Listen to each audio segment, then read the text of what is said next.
understand what the content of the bill, particularly and most importantly, the local content that is indicated under Section 234 of the two bills. And I think it is important to, it is not that when we sit, we agreed to go, we decided to go to Nakuru, not to Nakuru Town East, but to go to where geothermal is, and that is Naivasha and also now the neighboring Narok. And in Nakuru, we went there to the assembly so that we could also get what the county assembly think on matters of revenue sharing. But basically, I agree with what Honorable Ishongwa is saying. We need to have a formula on how we're handling public participation. Who brings the people who will be, who mobilizes? Because we are finding it very difficult. We went to Turkana, for example, and the people were so many, and they gave brilliant ideas from the villages. But again, you feel that either the member of parliament is burdened by the mobilization of bringing people there. So we need to define the public participation in a way that we don't burden a few other people who are supposed to mobilize people for the public participation. Well, of course, as the House, you also have a duty and obligation to provide that framework, whether you put it in form of our standing orders or indeed on standalone legislation. We still, you as members have the power to give that framework so that nobody thinks that villagers are being ferried in donkeys to, you threaten to go to Kitui. I can see the Honorable Makali Mulu is saying he's not aware. If you make him aware the day you'll be there, you'll find a lot of people. No, there's nothing out of order. Or you are not given. There's nothing out of order. Now you are making this as the debate. It's not a debate.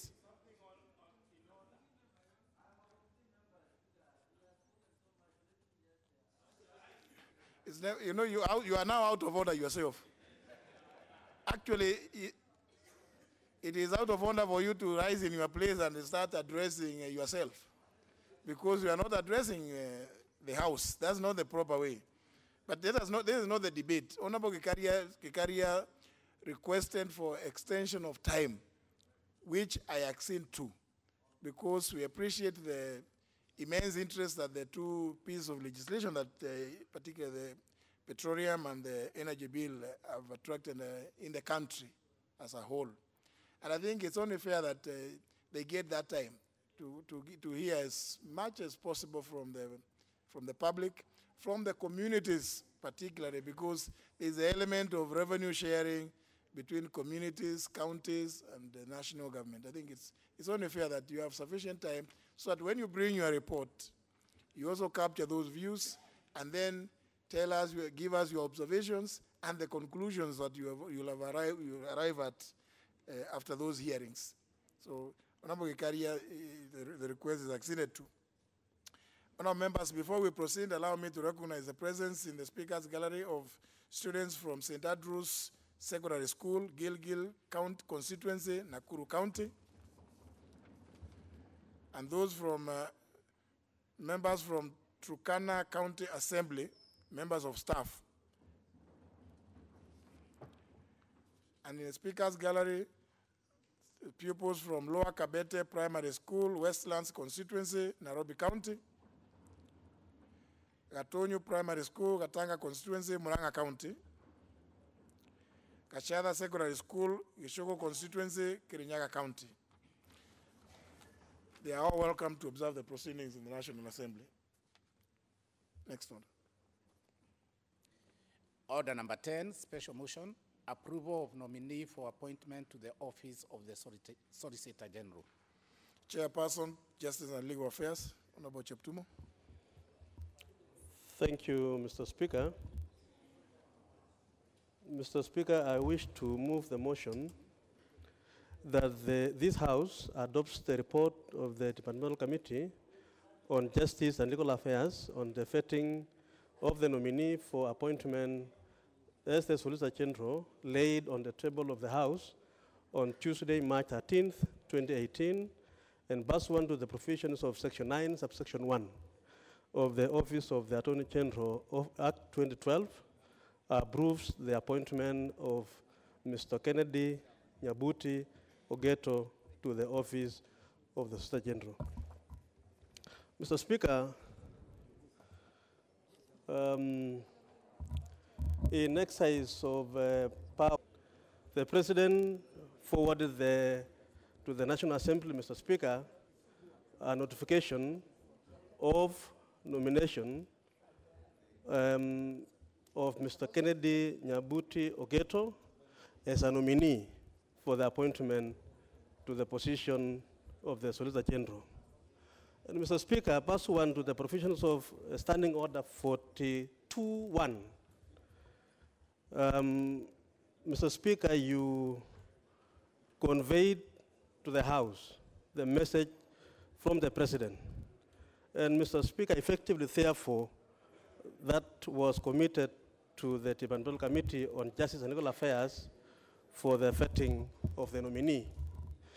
And Mr. Speaker, as required under Article 118,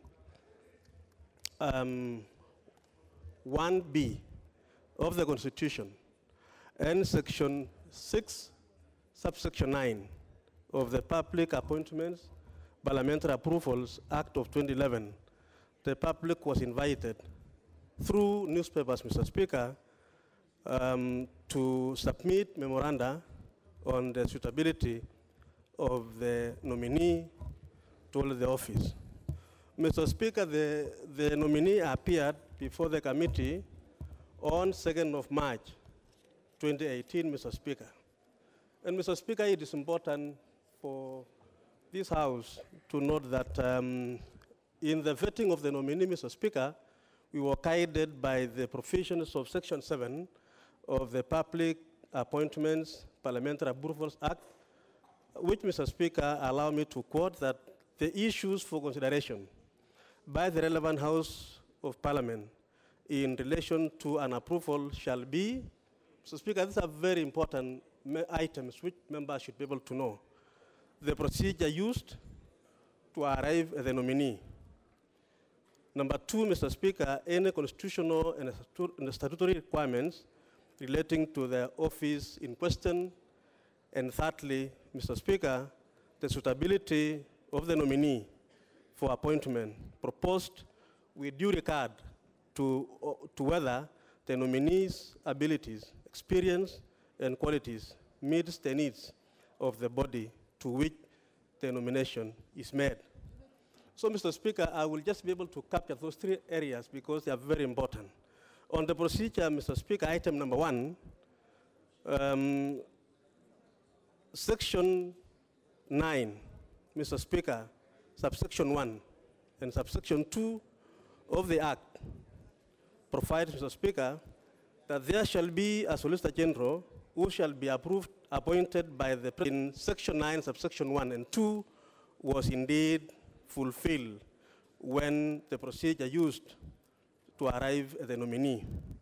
Mr. Speaker, the third item is the constitutional or statutory requirements relating to the office in question. And Mr. Speaker, there are a number of qualifications required under the law to be held by the person to hold the office of the Solicitor General, Mr. Speaker. A person shall be qualified for appointment of the office of the Solicitor General if the person is qualified to hold the office of a judge of a superior court under the Constitution, and B, meets the requirements of Chapter 6 of the Constitution.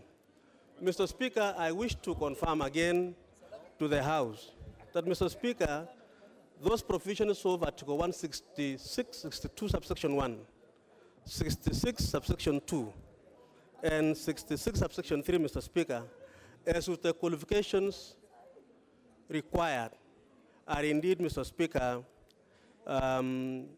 held by the nominee. He holds a law degree, he has the experience necessary, and Mr. Speaker, he has a high moral character, integrity, and impartiality, Mr. Speaker, as required under Section 162, subsection 2 of the Constitution, Mr. Speaker. Mr. Speaker, the third item is the item on leadership and integrity. While determining the suitability of the nominee, Mr. Speaker, for appointment, the committee took into account the provisions on leadership and integrity as provided for by Chapter 6 of our Constitution. Mr. Speaker, most importantly, the committee took into account the provisions of Article 173,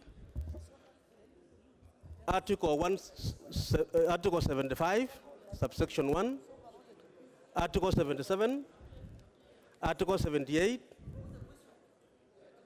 and Mr. Speaker, the committee undertook due diligence and nominee to establish its leadership and integrity record. Mr. Speaker, we are satisfied as a committee that the nominee had the relevant experience, Mr. Speaker, and it was cleared also by the Ethics and Corruption Commission, Kenya Revenue Authority, and all other agencies, Mr. Speaker, required to clear a nominee. Mr. Speaker, memoranda from the public. Mr. Speaker, this is also very important. We've just discussed a few minutes ago, Mr. Speaker, about the public participation. Mr. Speaker, we are impressed that, Mr. Speaker, this nominee, there was no single memoranda objecting to his nomination, Mr. Speaker, as a nominee for the office of Solicitor General, Mr. Speaker. Mr. Speaker, sir, the functions of the Solicitor General, Mr. Speaker, is a very important office in our country. Mr. Speaker, we looked at various items, Mr. Speaker, on his academic qualifications, employment record, professional affiliation, potential conflict of interest, knowledge of the relevant subjects, overall suitability of the position, integrity, vision, and in leadership, and expectations, and key priorities, Mr. Speaker. Mr. Speaker, allow me just to refer to only 2 areas which we were able to observe during the vetting process, Mr. Speaker. Mr. Speaker, this nominee holds a bachelor's degree in law and also a master's degree. He practiced law for the last 27 years, Mr. Speaker, and is Solicitor General by Excellency the President.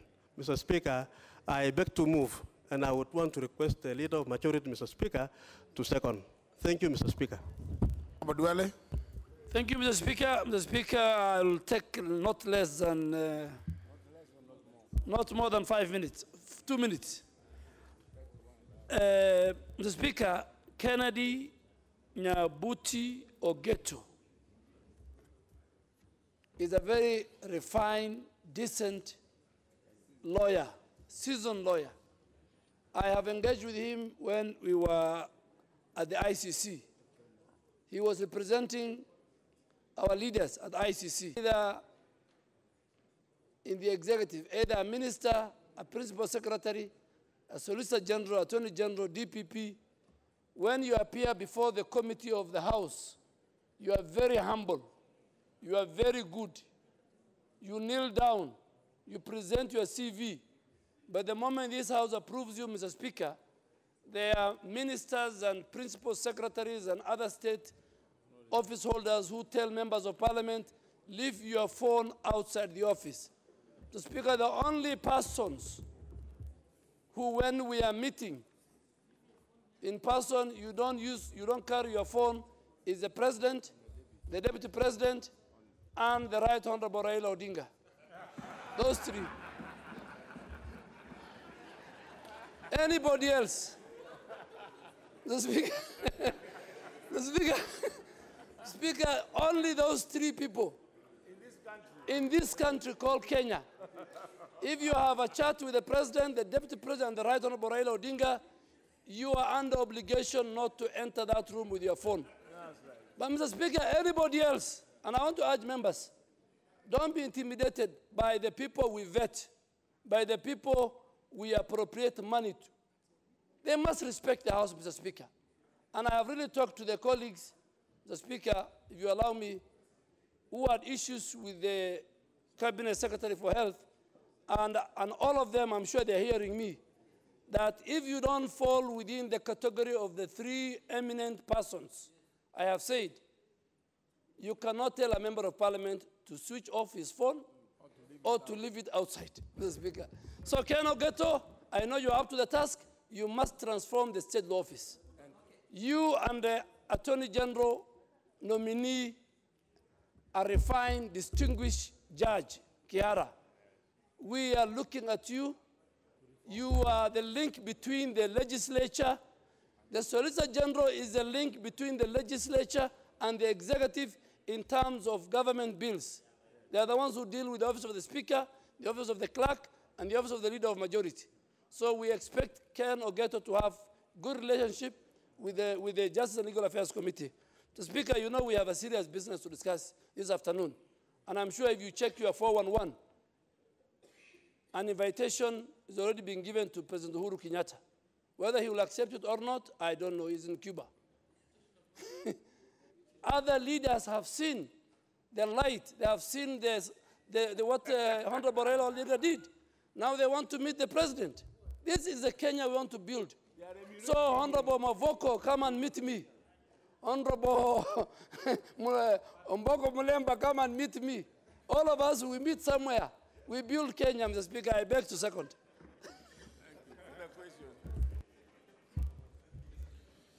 Honourable members, I propose the question,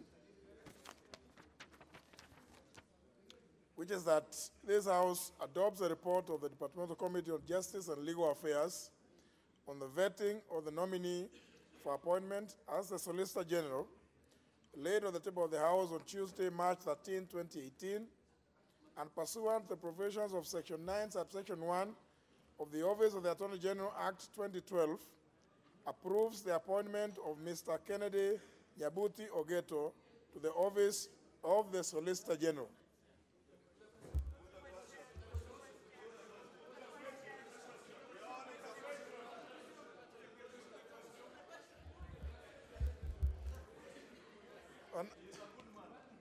Okay, order members,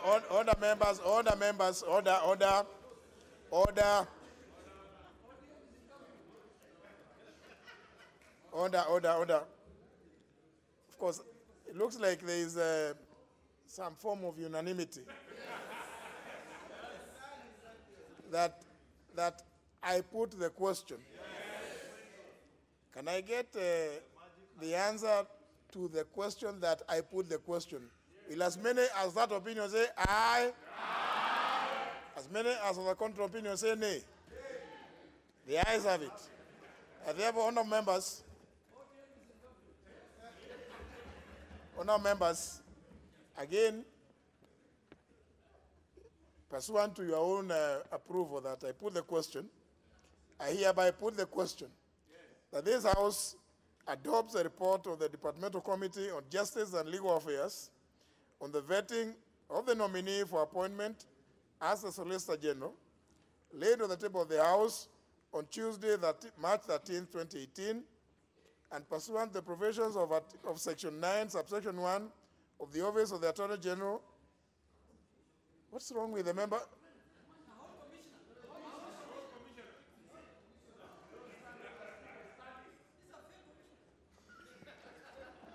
Now, you see, now there's a problem.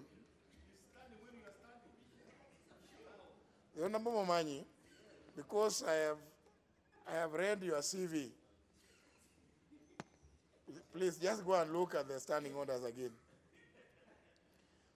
I repeat, I put the question that this House adopts a report of the Departmental Committee on Justice and Legal Affairs on the vetting of the nominee for appointment as the Solicitor General, laid on the table of the House on Tuesday, March 13, 2018, and pursuant to the provisions of Section 9, subsection 1 of the Office of the Attorney General Act 2012, approves the appointment of Mr. Kennedy Nyabuti Ogeto to the office of the Attorney General of the Solicitor General. Will as many of that opinion say aye? Aye. As many as of the contrary opinion say nay? The ayes have it. Absolutely. Order number 11, motion, report of the Committee on Delegated Registration on the National Construction Authority Amendment Regulations 2017. Chairperson on delegated legislation. Is there a vice chair? Yes. Are you ready to move the report? Thank you, Mr. Speaker. I wish to move the motion to annul the National Construction Authority Amendment Regulation 2017. Mr. Speaker, the mandate of this committee Why don't you, the sense I get in the House is that you move the motion and then you can explain that, because I'm sure the House knows the mandate of the committee. So just go to the motion. Essentially, what is it you're asking the House to do? You don't have the report? I have it. Report on the Committee on Delegated Legislation of the National Construction Authority Amendment Regulation 2017. I don't have that motion. I don't have the notice of the motion. What? I thought induction courses were conducted for all committees. How to move a report for adoption, a motion for adoption of a report of your own committee. You can even read the way it is on the order paper. But the people who are around you don't appear also to understand, because they are giving you all manner of papers. Okay, Mr. Speaker, thank you. I beg to move the motion that this House adopt the report of the Committee on Delegated Legislation and the National Construction Authority Amendment Regulation 2017 laid on the table of the House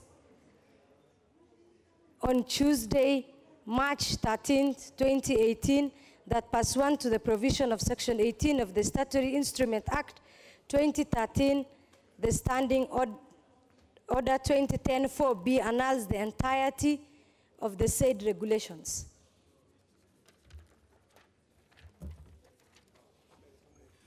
I beg to move. Anybody seconding you? Sir George. Sir?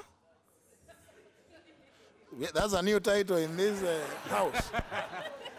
The Honorable Gitonga Murugara. Thank you. Thank you, Mr. I didn't know that you had been knighted by your committee. Thank you, Mr. Speaker. It is interesting and fantastic to be knighted so that I take a new title. In brackets, Amendment Regulations 2017, laid on the table of the House on Tuesday, March 13, 2018, and pursuant to the provisions of Section 8B, annuls in entirety the said regulations. Will as many as that opinion say aye? Aye. As many as the contrary opinion say nay. The ayes have it. Next order. Order number 12, motion, bipartisan resolve to support the initiative on building bridges to a new Kenyan nation, anchor inclusivity, and ensure cohesion in Kenya. The leader of the minority party, Honorable John Bandi. Thank you, Mr. Speaker. Mr. Speaker, I beg to move that, acknowledging that the meeting between His Excellency, the President Uhuru Kenyatta, and the distinguished leader of the NASA coalition, the Right Honorable Raila Odinga, on Friday, March 9th, 2018, putting aside political differences through building bridges, marked an important and historic moment for the country. Aware that the extraordinary opportunity will enable Kenyans to face and address the challenges currently faced, and openly and honestly discuss successes and failures, and finally formulate and implement the necessary corrective measures for the country to move forward, cognizant that ahead of and immediately after the 2017 general elections, Kenya witnessed a number of political upheavals, including and not limited to the demonstrations and hate speech which threatened to polarize the country along political and ethnic differences. Recognizing that the initiative by His Excellency the President and the leader of the NASA coalition made on 9th March 2018 on building bridges to a new Kenyan nation and aimed at ensuring an all-inclusive and cohesive nation will require facilitation and support from all arms of government and relevant institutions committed to the determination of all Kenyans to live in peace as one indivisible sovereign nation, further recognizing that there is need to roll out and implement programs on shared objectives in a bipartisan manner, as was agreed by the two distinguished leaders. Now, therefore, the thanks of this House be recorded in commending His Excellency, the President, Uhuru Kenyatta, and the Right Honorable Raila Odinga for providing leadership in the patriotic task of promoting unity, peace, and harmony in the country and initiating the move towards building bridges to a new Kenyan nation, and B, that this House commits itself to support and advance within its mandate the aims and objectives of the initiative of building bridges to a new Kenyan nation. Mr. Speaker,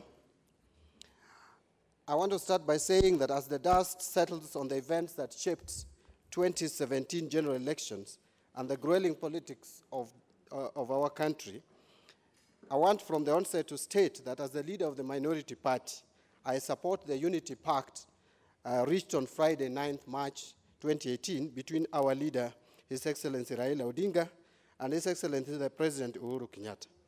This extraordinary opportunity will enable Kenyans to face and address the challenges currently faced and openly and honestly discuss successes and failures, and finally formulate and implement the necessary corrective measures for the country to move forward. Mr. Speaker, certainty, peace, love, and unity, and the best interests of Kenyans are the values that we have in mind in this endeavor. Mr. Speaker, as a minority party or coalition of parties, it has always been our feeling that in the delicate socio-economic and political environment in which this country found itself, we need to advance a process of peaceful dialogue. The much sought after national healing and reconciliation process wouldn't have come at a better time. This is what we had in mind, Mr. Speaker. Mr. Speaker, I want to shortly or briefly give background to where we are today. Allow me to briefly give a synopsis of the journey we have walked. With this, Mr. Speaker, I want to take us down the memory lane and remind us, or remind this House of some history that has shaped our country. It is said that a people without the knowledge of their past history, origin, and culture is like a tree without roots. Mr. Speaker, it is not in doubt, and I am sure that this House will appreciate, that the Right Honorable Raila Amolo Odinga has always participated and has been in the forefront in shaping the politics of this country, and has been at the forefront, I want to mention, in setting political agenda. We are all aware of the hotly contested general elections of 2007, 2013, and recently 2017, and the resultant outcomes. But I don't want to dwell much into what has happened in those elections, because we all know, and probably it may not be appropriate to revive them at this point in time. But I want to just mention that in 2002, when the opposition united under the former President, His Excellency Mwai Kibaki, to gain power from the then ruling party KANU, and Mr. Speaker, I'm sure you were part of KANU then, the country was actually very optimistic of a rebirth. Indeed, the victory of NAC in that year set the country back to the recovery path, which saw the economy resuscitated. Investor confidence was very high in 2003, and actually Kenya was rated the most optimistic country in that particular year. But this has been dipping every election year. We have been having challenges every election, after every election.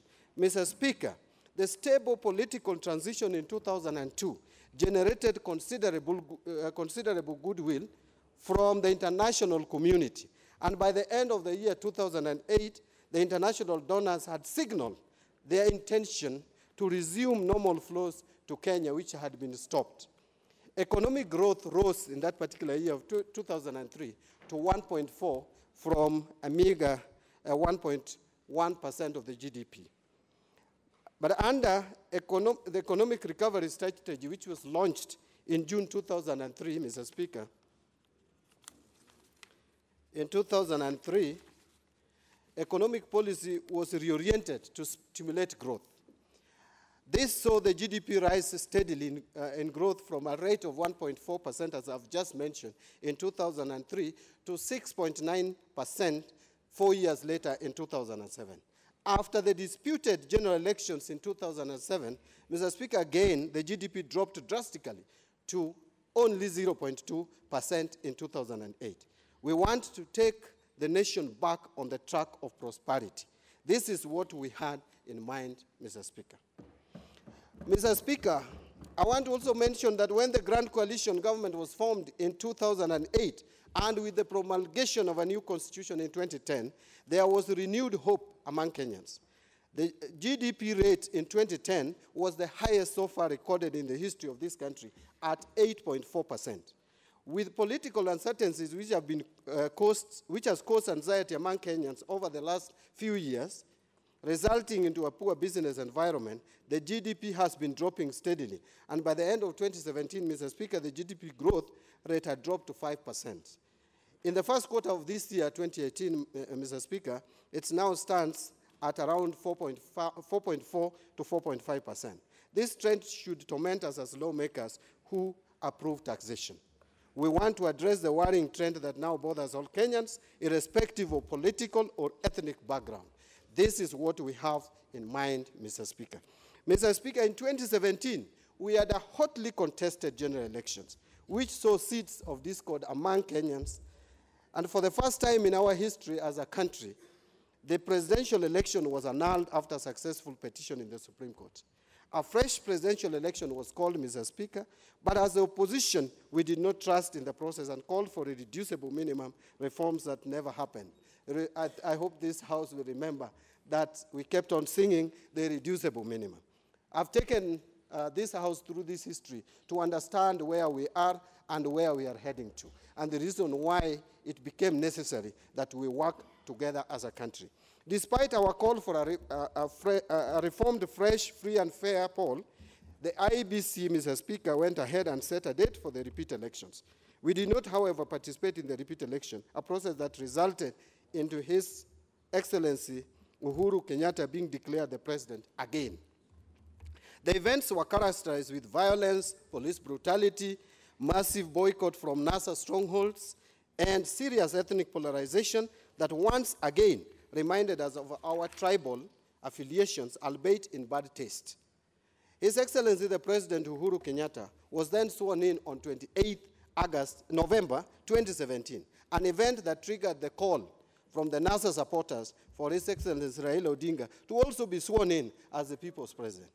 With all preparations in place, Mr. Speaker, we went ahead as NASA, and His Excellency Raila Odinga also took oath of office as the People's President on 30th January 2018.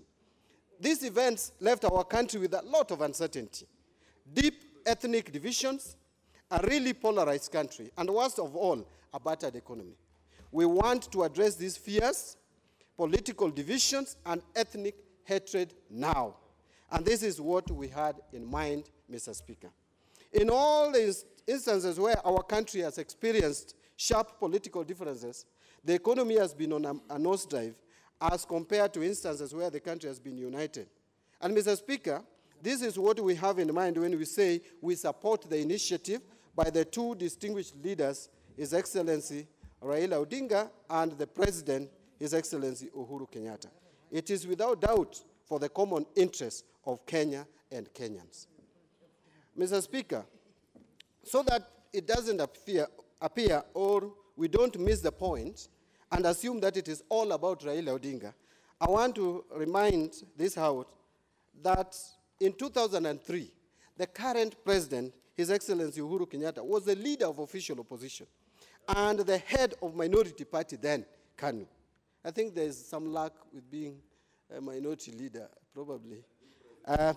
The cooperation he gave, Mr. Speaker, the NAC government that year led to the formation of a government of national unity in 2005. And this supported the robust economic growth witnessed between 2003 and 2007. This is a clear show that when the whole country works together, we prosper. An all-inclusive process of governance has always been beneficial to the people of Kenya. This is what we have in mind when we urge this House to support the initiative on building bridges to a new Kenyan nation.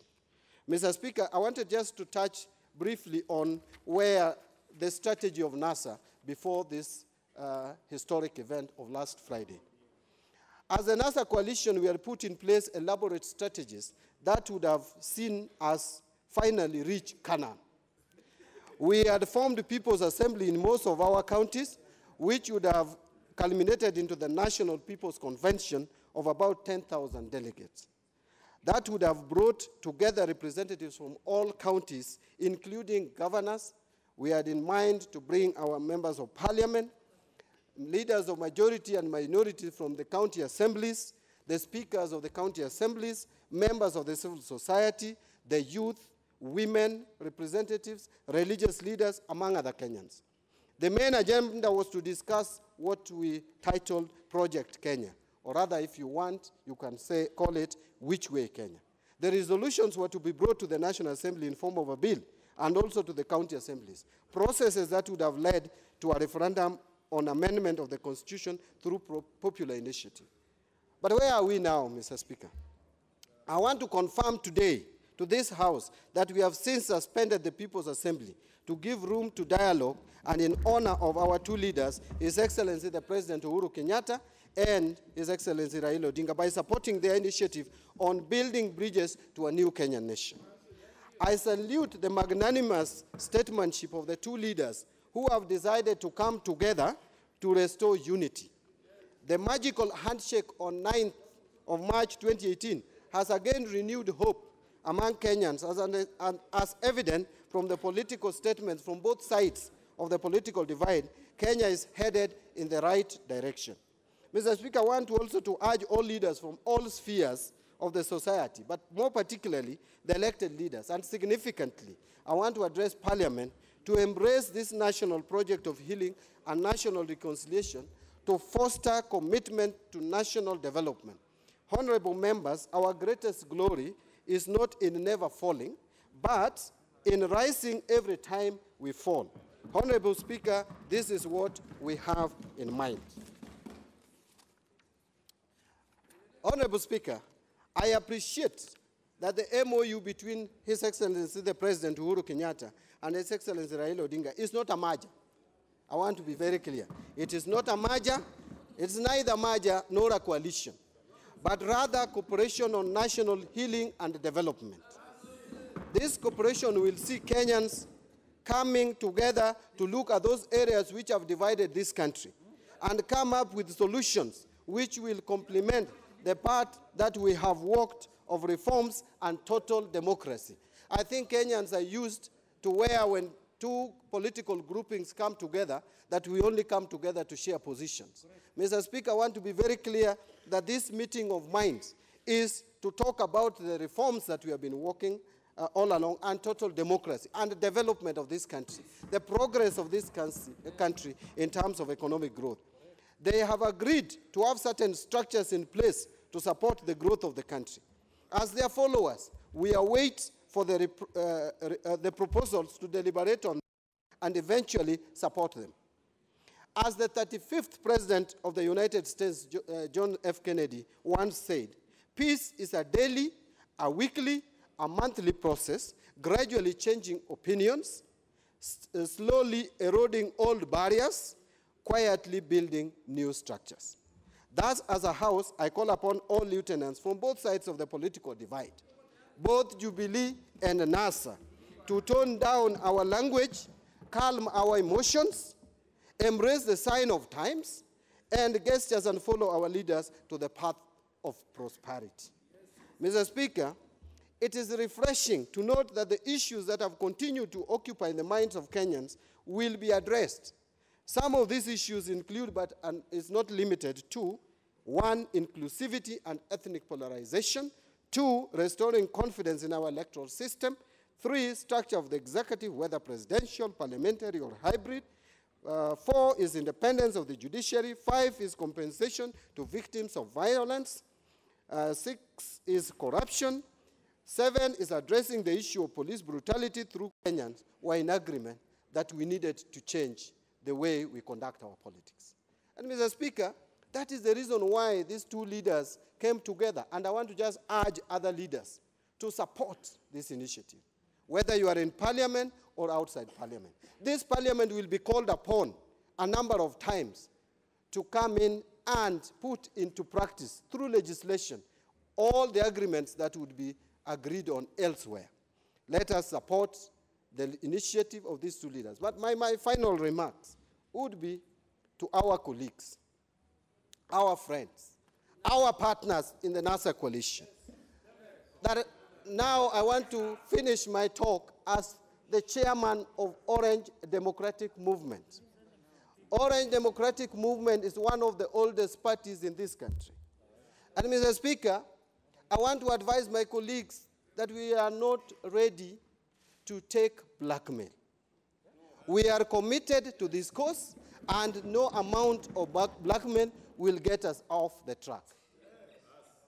I see chairs of other parties always constantly attacking my party for no good reason. My party is a party with no apologies when we make our decisions. And once we make a decision, we stick by it. Therefore, I want to just urge our partners that this is an important initiative that needs to be supported. And it is important, I want to repeat, as chairman of ODM, that ODM has decided not to take any blackmail again going forward. And beginning now, we are not going to accept to take unnecessary blackmail that we can't understand. Blackmail without any justifiable cause. Otherwise, Mr. Speaker, I want to stop there, and I say that I beg to move and request the leader of majority to second the motion. Thank you, Mr. Speaker. Honorable Duale. Thank you, Mr. Speaker. Mr. Speaker, I beg to support this very important and timely motion. And Mr. Speaker, if you allow me to begin by referring to the words of one of the most celebrated US President, John F. Kennedy, who said, Mr. Speaker, and I quote, "Let us stand together with renewed confidence in our cause, united in our heritage of the past and our hopes for the future. Determination that this land we love all shall lead all mankind into new frontiers of peace and abundance." Mr. Speaker, these words mark where we are today as a country. We are a country of peace and abundance, a place where Kenyans have agreed to move forward as a united people with a common good of developing this country. Speaker, looking back, however, before the Friday 9th March morning meeting, the phrase "accept and move on" had a different meaning in this country, depending on the person's political lining. But today, through the motion sponsored by the leader of the minority party, this House seeks to accept the wisdom of His Excellency the President Uhuru Kenyatta and Right Honorable Raila Odinga to build bridges and move the country forward in the spirit of conciliation as one nation. And Mr. Speaker, we the Jubilee family, we are structured like the Catholic Church. When our party leader speaks, Jubilee has spoken. And Aden Duale speaks what Jubilee says and what Uhuru Kenyatta says. And Mr. Speaker, I thought until recently that when the Right Honorable Raila Odinga speaks, NASA has spoken. Until recently, things have changed, Mr. Speaker. But we are coming to this deal to check government. And what we are witnessing this evening, Mr. Speaker, is that on matters of national interest, on matters of growing the economy, on matters of peace and stability, on matters of killing ethnic mobilization in our country, we are together. So, Speaker, this country is being torn apart because you come from this region or you come from this tribe, or you come from this religion and you come from this religion. Now, Speaker, we want to build one nation. And this is the route the Right Honorable Raila Amolo Odinga and President Uhuru Kenyatta have shown us. Speaker, I applaud the decision by our two leaders to come together at this time as statesmen to guide the nation on the path of self-reflection and reformation. The motion before this House, Mr. Speaker, clearly draws from the initiative sponsored by our two eminent leaders and calls upon this House to support the worthy initiative as a body mandated to deliberate and on unresolved issues of concern to the people as required by the provisions of Article 95 of the Constitution. Speaker, I commend the leader of the minority party for sponsoring this motion that will certainly kickstart the process of conciliation within the walls of the chamber, the President of Parliament, and therefore the rest of the country must follow. Mr. Speaker, the conciliatory gesture shown by the President and Right Honorable Raila Odinga is a shining example which all Kenyans must look up to. The two leaders have committed to the country, and I'm sure this House must commit itself, and every Kenyan must note and the purpose to keenly support their initiative. The Speaker in itself bind any member to silence where they see or feel something is amiss. The Speaker, Article 117 of the Constitution guarantees the freedom of speech and debate in this House. As elected leaders, the first responsibility of a member of Parliament is to speak as the voice of the people he or she represents in the House. I trust in the caliber and the competence of the leaders of this House, and that the Kenyans have elected to this august House, and I believe they are up to the task of offering an effective opposition, even as we pursue a bipartisan engagement in the House for the welfare of our people. Speaker, I am ready to work with my colleagues on the other side. I can agree with them on a matter that is of the interest of the welfare of the people. Mr. Speaker, there is a question of what constitutes a majority or minority party. And this is immaterial for now. Mr. Speaker, an issue that may arise as we lend support to this noble initiative by our two leaders will be the question of which party or coalition of parties constitute the majority and the minority. Mr. Speaker, this issue may arise from the inclusivity proposed in the initiative to build bridges by our two leaders and the bipartisan resolution that I am certain this House will adopt. Speaker, nevertheless, I believe that the question is not one for resolution by the House at the present moment.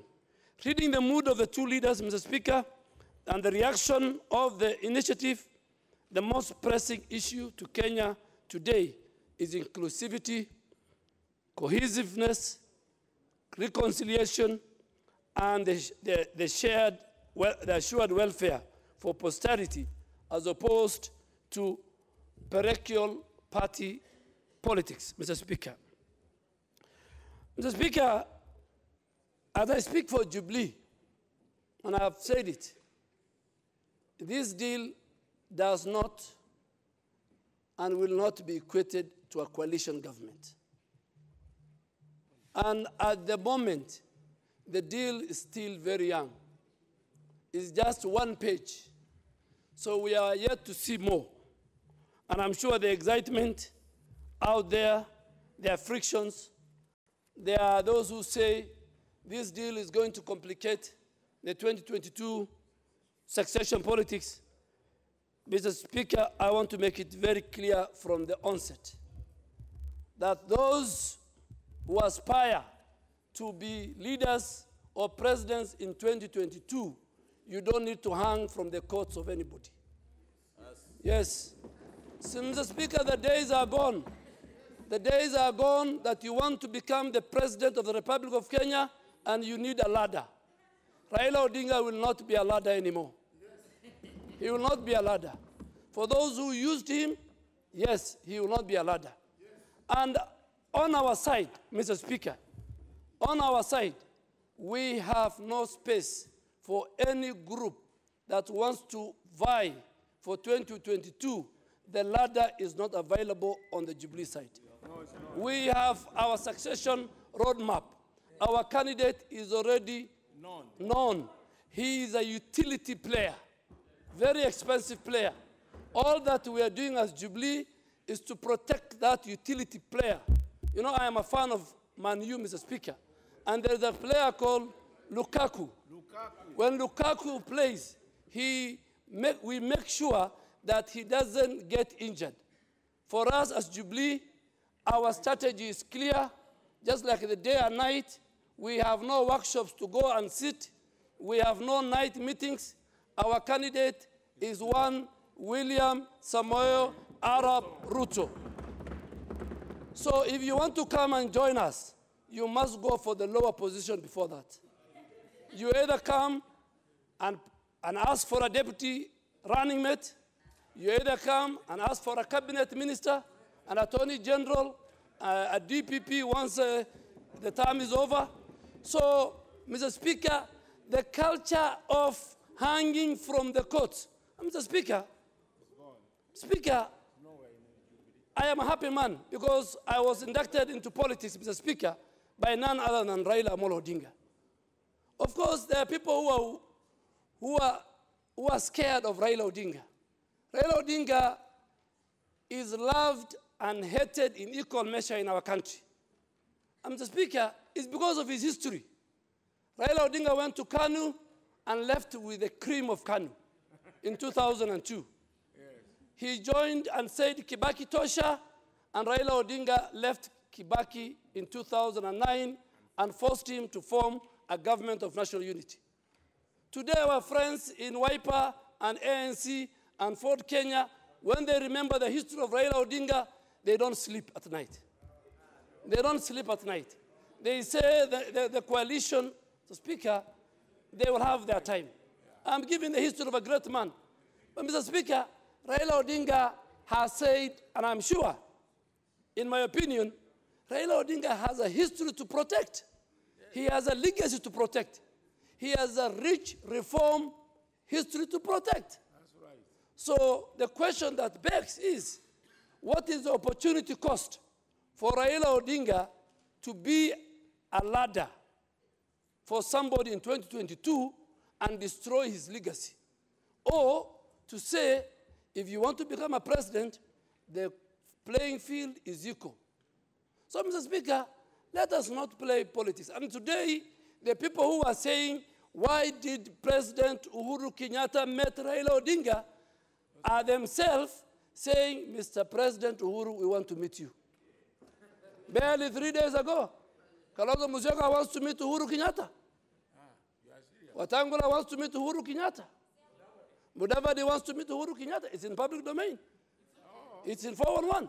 So why bash Raila Odinga when he met Mr. Speaker? You know what I thought? Mr. Speaker, as a leader of majority, I know in this house when I speak for Jubilee. When Bandi speaks, he speaks for NASA and the minority side and NASA side. And because Honorable Bandi, yes, he's the chairman of ODM, but he draws his powers, and myself, from Article 108 of the Constitution and Standing Order 19 and 20 of the Standing Orders of this House, the Speaker. So he's not a small man. It's only his letter that will matter. So, Mr. Speaker, I thought on Friday when Uhuru spoke and Raila Odinga, the Right Honorable, spoke, the whole of Kenya spoke. Yes. Speaker, the whole of Kenya spoke. Speaker, I don't know what the problem is. Uhuru speaks, Raila speaks, Kenya kwisha, manano imekwisha. Speaker, they have spoken. Because, Mr. Speaker, unless, and Mr. Speaker, I don't want to demean leaders. You know, when Isaac Ruto was made a principal, and Munya was made a principal, that is the day I realized there's a problem with the definition of a principal in NASA. Mr. Speaker, because this principal thing must have some benchmark, must have some shareholding, some threshold, because there is no way a principal with 76 members of parliament in this house, with a principal in the Senate who is the only one, and is the leader of minority in the Senate. Then we have another. No, Mr. Speaker, I'm not saying bad. You know, I looked at leadership. ODM has 20 senators in the Senate. Ford Kenya has only 1. Then I asked myself, how did this guy, what is the magic, what is the calculation? How did this man become the leader and not James Orengo? This is the problem is Raila Odinga is a very trusting man. He's a very trusting man. He's a very good man. He has a good, and he wants to move the country. So my advice is that let us, all of us, move together. As we move, these friends of ours from the opposition introduced something called resist. Companies like Bitco and Safaricom suffered economically.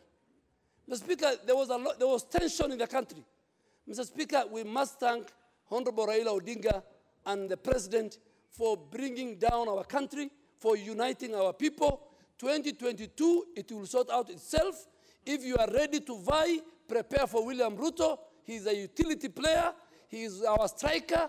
And you, as Jubilee, we will make sure he is not injured and he wins and scores both at home and away. And of course, away, I mean in NASA. We are ready to form a serious coalition with ODM going forward in 2022. Yes. On a serious, structured way. Yes. We are ready. We are ready if Wiper agrees to form a coalition with us and they get the running mate, we are ready. We are ready to form a coalition. Any group that is ready to work with us and take number 2, or a minister or a speaker or something, we are ready. We are ready. Yeah, we are ready. Or majority leader. Or even the majority leader. I'm even going to quit. Even my seat, Mr. Speaker, even I'm ready to give my seat to ODM, and so that we want the next election, Mr. Speaker. The next election, we want William Ruto to win by more than 3 million votes, so that there will be no kelele in Kenya. Yes, there will be no kelele. And Mr. Speaker, I know why there is a lot of upheaval in the NASA backyard. And I want to make it very clear. People were squatters in ODM land. They were squatters. Raila Odinga is a brand, my friend. Mr. Speaker, he's a brand. And as Jubilee, in fact, we are talking to him. We want him to endorse and say Ruto Tosha in 2022. We will say it. And we have no arrogance. We have no arrogance against ODM. We want ODM to criticize us when we go wrong as a government. Yes. We want ODM and NASA to work with us for the interests of the people of Kenya. But Mr. Speaker, this House must introduce a bipartisan way of doing things, where I agree with Honorable Bandi and Junet. They agree with me and Honorable Deputy Leader of Majority, Honorable Jimmy. Speaker, we must build a country. The Speaker, we cannot have, let us even bring the necessary reforms. If you want to reform the police, if you want to reform the electoral reforms. But Mr. Speaker, Honorable Bandi, today you have spoken, do not allow to be blackmailed, intimidated by people with very little shareholding.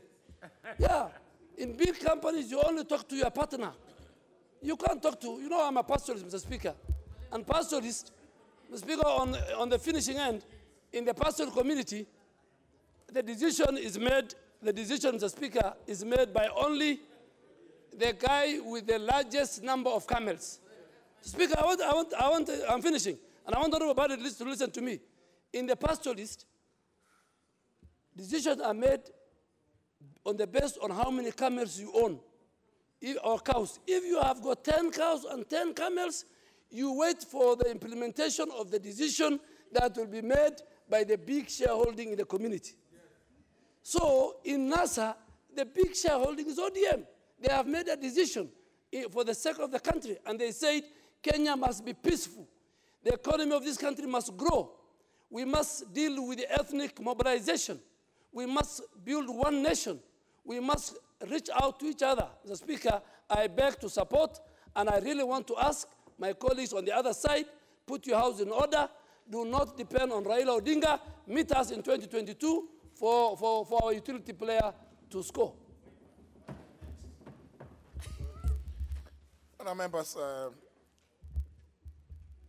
this I have to give guidance that this debate on this motion must end not later than 6 p.m. today. Not later, it will not go beyond 6 p.m. Remember, the House sits up to 7. The maximum that the debate will go on is up to 6 p.m. And therefore, given that I see quite a number of members present, any other member speaking will be limited to a maximum of 5 minutes. To a maximum of 5 minutes. No exception.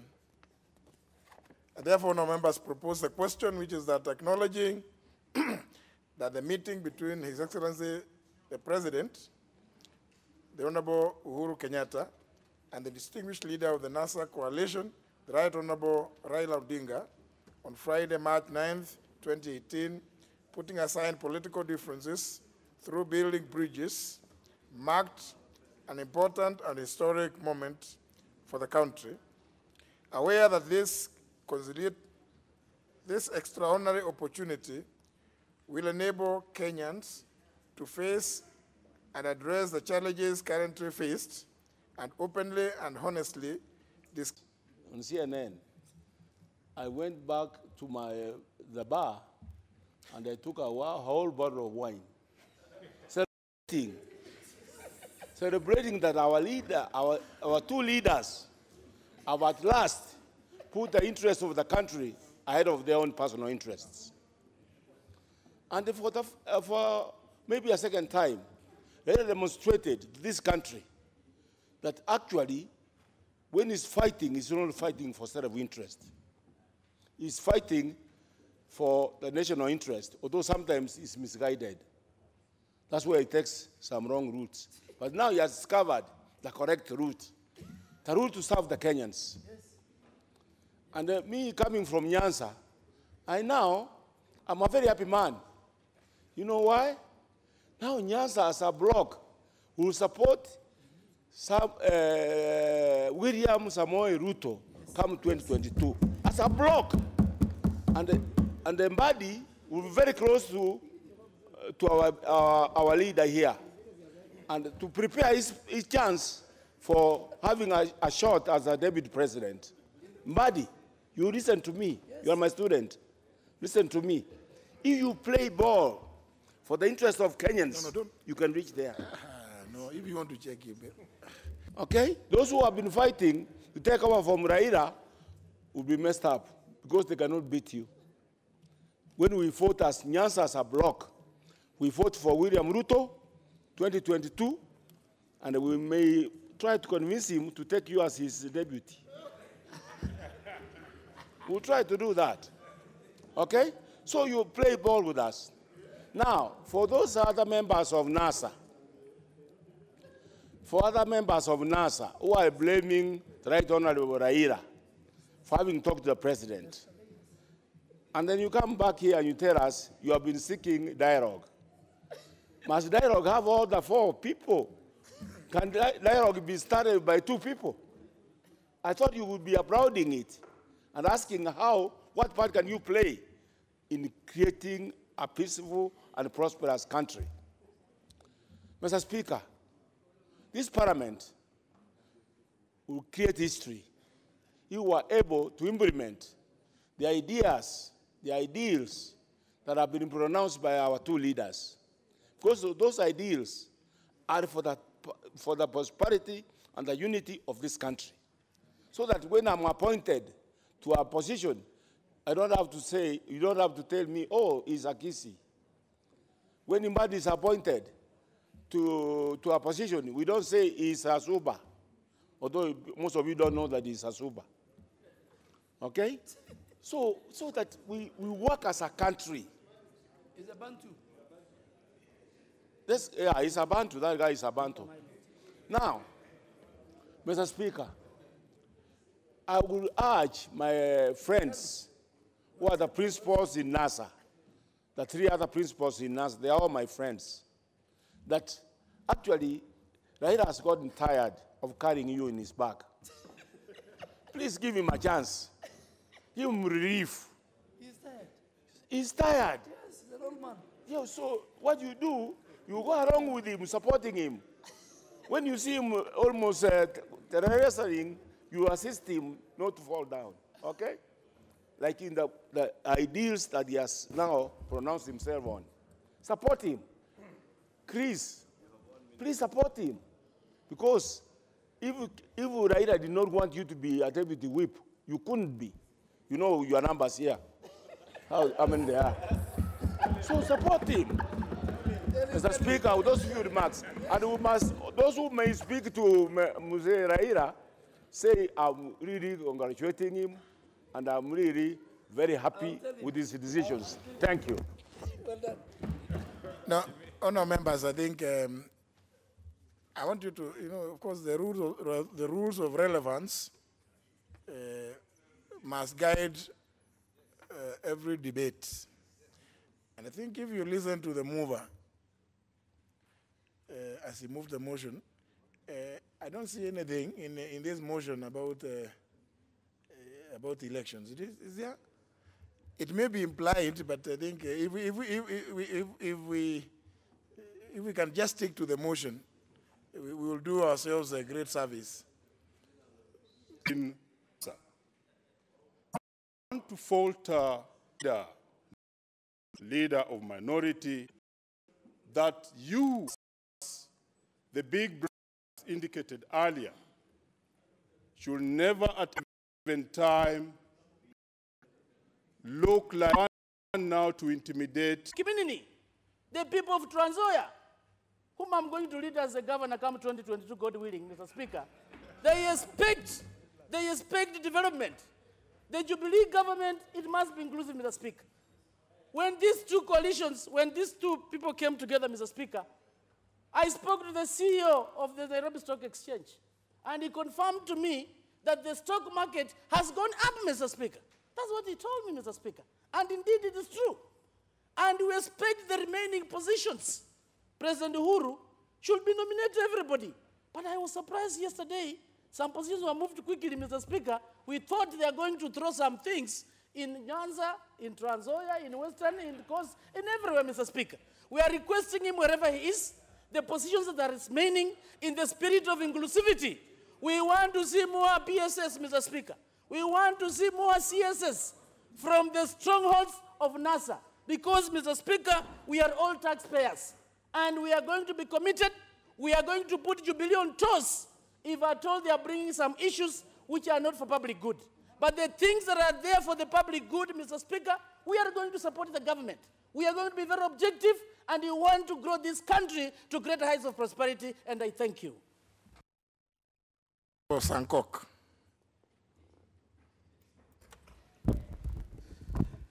Thank you very much, Honorable Speaker, and thank you very much, the mover of this motion, Honorable Mbadi, who is my friend. Thank you very much, the seconder, His Excellency Aden Duale, and honorable members. For the first time, I'm a very happy man now that the country have changed and have united together with one slogan of Tuko Pamoja, one nation, one love, one people, one deputy president, one God, and same destiny. All of us are united, and we are moving forward as a country.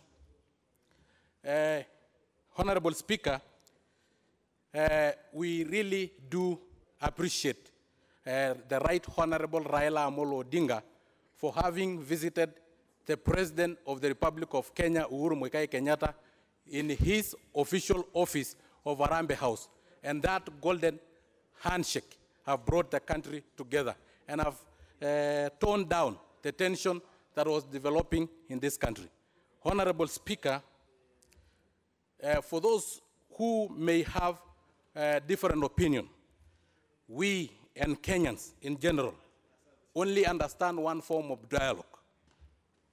And the dialogue that we understand and we want as Kenyans is a dialogue that will lead to peace, tranquility, inclusivity, reconciliation, as well as prosperity. The handshake that the two leaders of this country,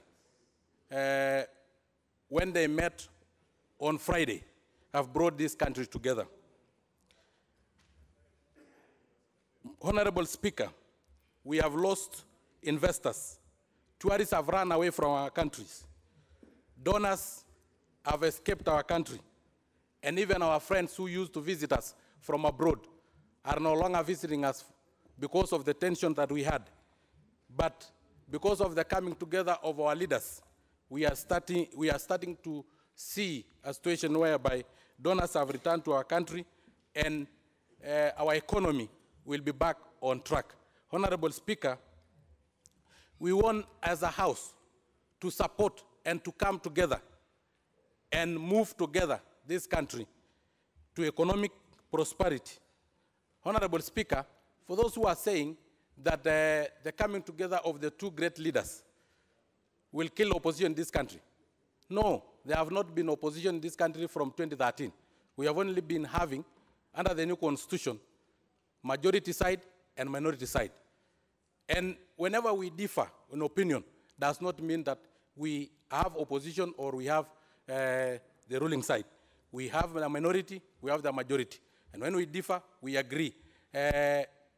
ODM still remain the biggest minority party. And the rest, as we have indicated earlier, they should not actually try to intimidate, because I have heard them giving some condition that this must be structured, must be inclusive. But Honorable Raila Odinga is the flag bearer and was the flag bearer. They carry our aspiration with them. And when they meet, the whole country have met. So we support them. Honorable Speaker, the only thing here is that that simple handshake have killed careers of some of us. I don't know whom I will be dealing with. And you know, you must deal with a lion to be recognized in this country. If now I'm left to deal with Kalonzo. You know, when you also, when you also put on helmet and you go and deal with a rat, people may not know that you are a man enough. You need to deal with a lion. And surely, with that handshake, some of our careers are finished. Honorable Speaker, I do support this motion.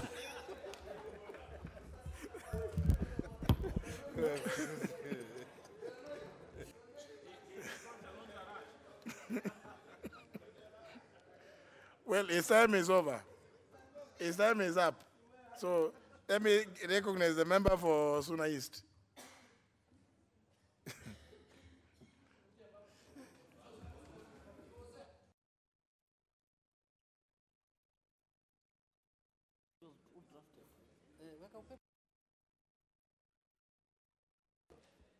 Thank you. Mr. Speaker, thank you for giving me this golden opportunity, Mr. Speaker, to contribute to this motion, Mr. Speaker. Mr. Speaker, I had the pleasure and the privilege to be at the steps of Harambee House during this historic moment, Mr. Speaker. Who in this world has rules, Mr. Speaker? Because it's time for, the time is 5 minutes, I want to do fast. Mr. Speaker, the smallest rule in any war is that, Mr. Speaker, when the general says you march on, Mr. Speaker. When the general says you retreat, Mr. Speaker, you retreat. And when the general says, Mr. Speaker, you resist, you resist. When the general says, Mr. Speaker, you hibernate, Mr. Speaker. And when he says dialogue, you dialogue, Mr. Speaker. And Mr. Speaker, the last time I checked in our books and records, the Major General that we had in NASA was one Raila Amolo Odinga. And these others were lieutenant generals, you know, other low cadre there. So, Mr. Speaker, when the Chief of Defense Forces speaks for the military, you have to follow the order, Mr. Speaker. Mr. Speaker, I have checked the agreement of NASA, Mr. Speaker. I read it from page 1 to the last page, Mr. Speaker. I have not seen a single statement that says Raila Odinga should not meet Uhuru Kenyatta, Mr. Speaker. I don't know where the noise is coming within NASA, Mr. Speaker, that Raila has met Uhuru, Mr. Speaker. And these two people have similarities, Mr. Speaker. One was sworn in officially at Kasarani, and the other one was sworn in at Uhuru Park, Mr. Speaker.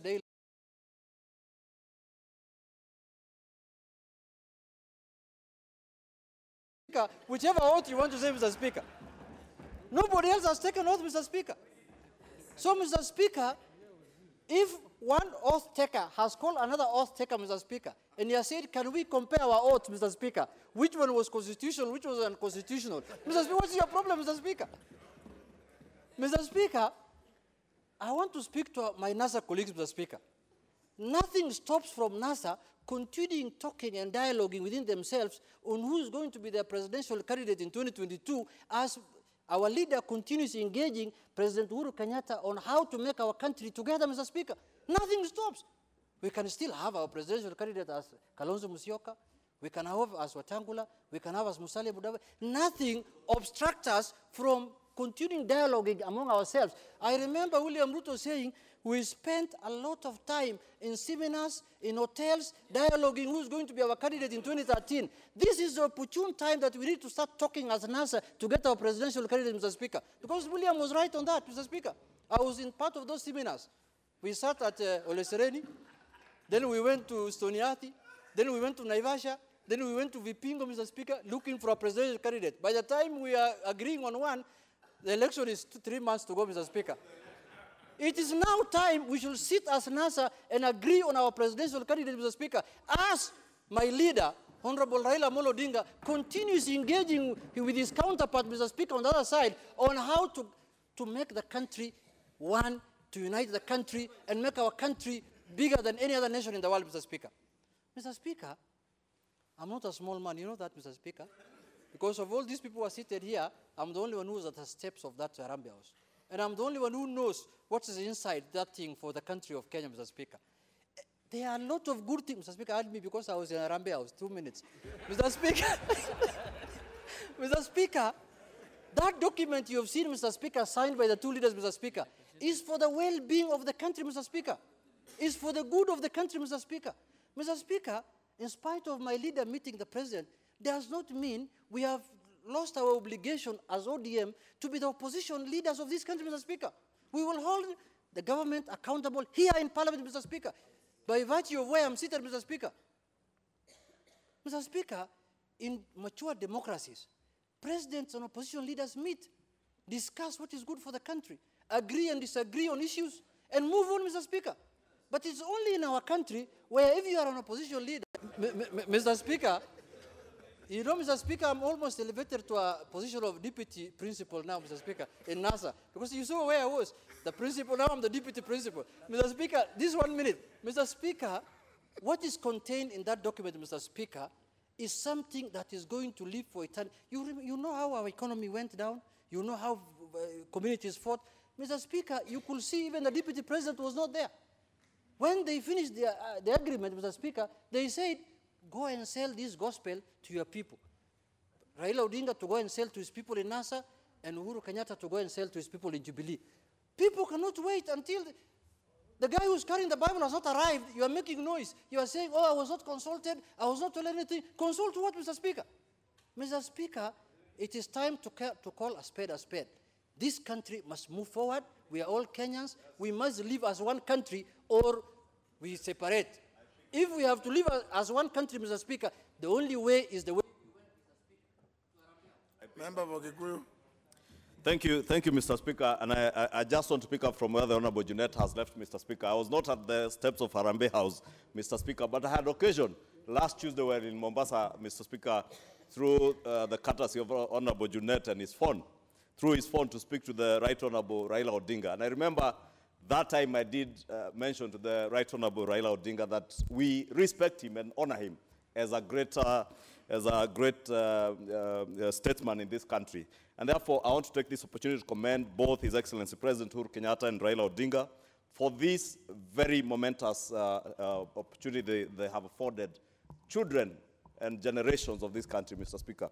And we have been told that leadership, great leaders are defined not by the actions today towards the next elections, and that is what these two leaders have done, but actions that they will do for future generations. And what they have bestowed to this country, Mr. Speaker, is an opportunity for rebirth of our nation, Mr. Speaker.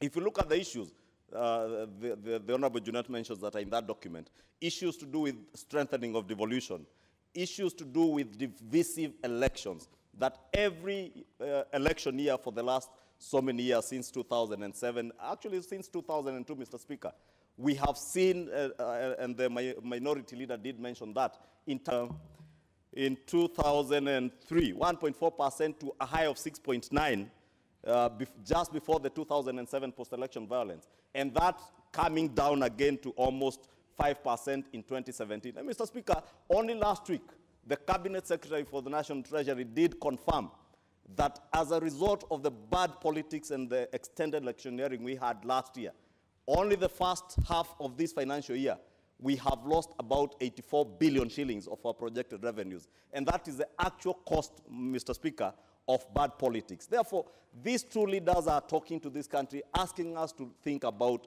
our divisive elections every cycle of 5 years of election years. They're talking about issues to do with our safety and security as a nation, issues to do with shared prosperity. That shared prosperity, Mr. Speaker, we can only have shared prosperity if we have a peaceful nation.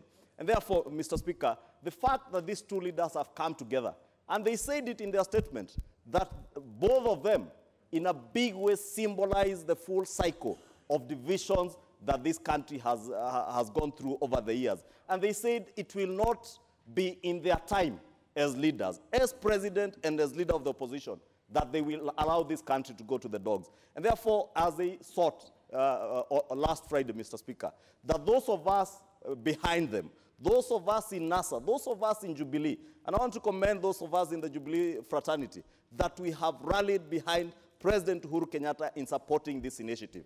I want to pose that challenge to those of our colleagues in NASA. Please, irrespective of whether in ODM, Wiper, Ford Kenya, Amani, and the other parties in that coalition, please rally behind your leader, Raila Odinga, to bring together this nation, that we may have that shared prosperity, that, as the minority whip says, after these 5 years, and nobody is saying, and the minority leader said, we are not witnessing a merger. It is not Tinga being swallowed by Jogo. ODM is not being swallowed by Jubilee. It is not a Nusum coalition. It is not even a coalition agreement. It is an agreement to work together. It even has nothing to do with succession politics.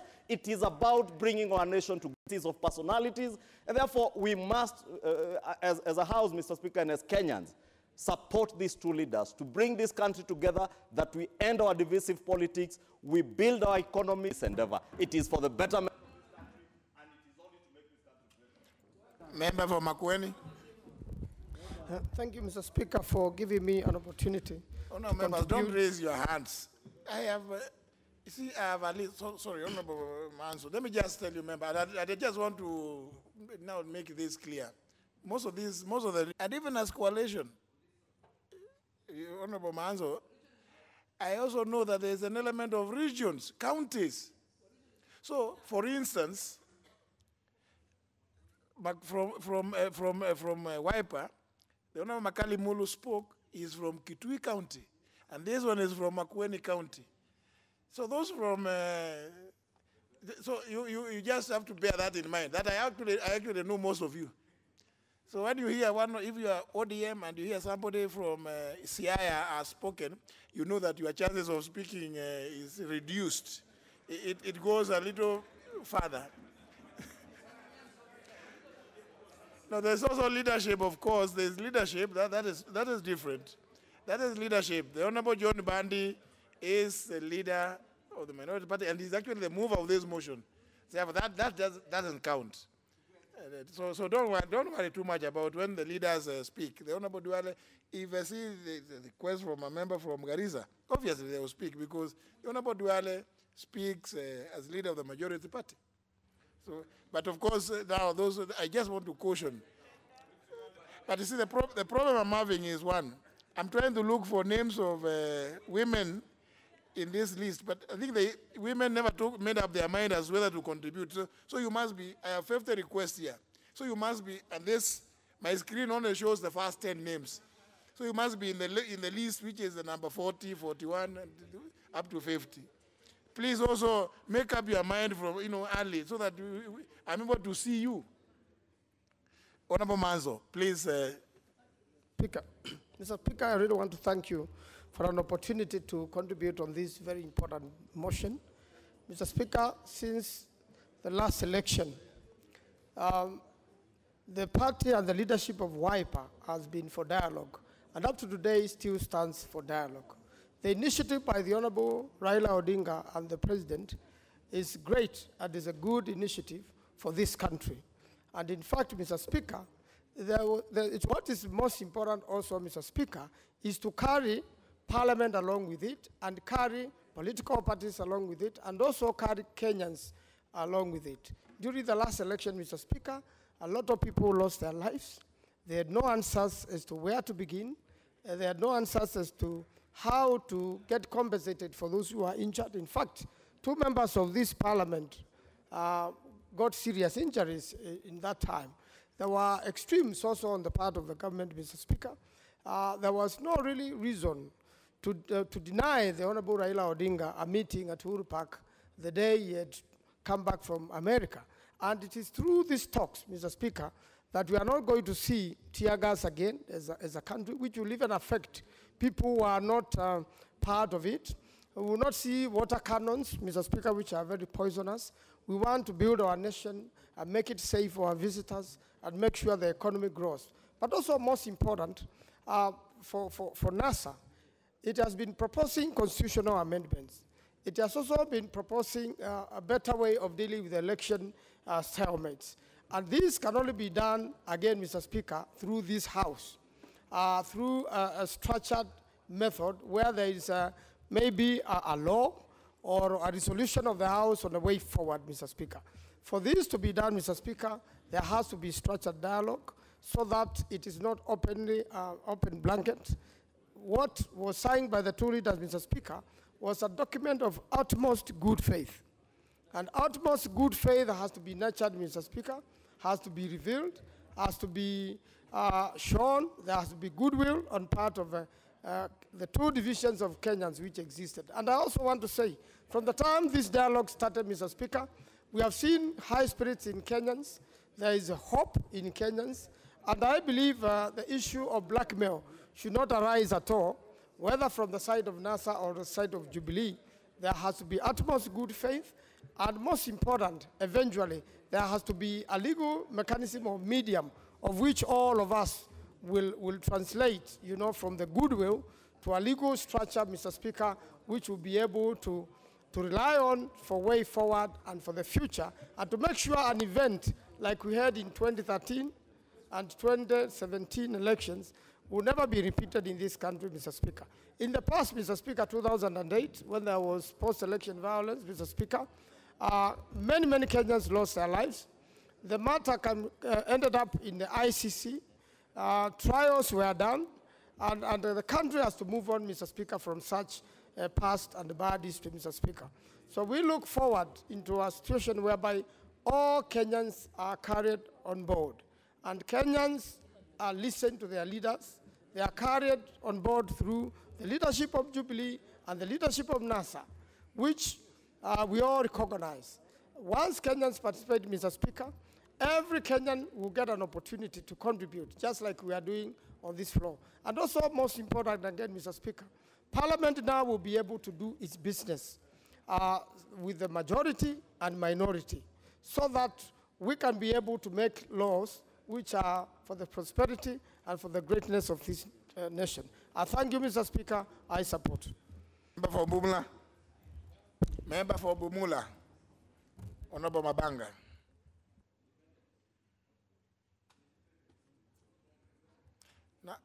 Now I give can you start fabbling with Okay.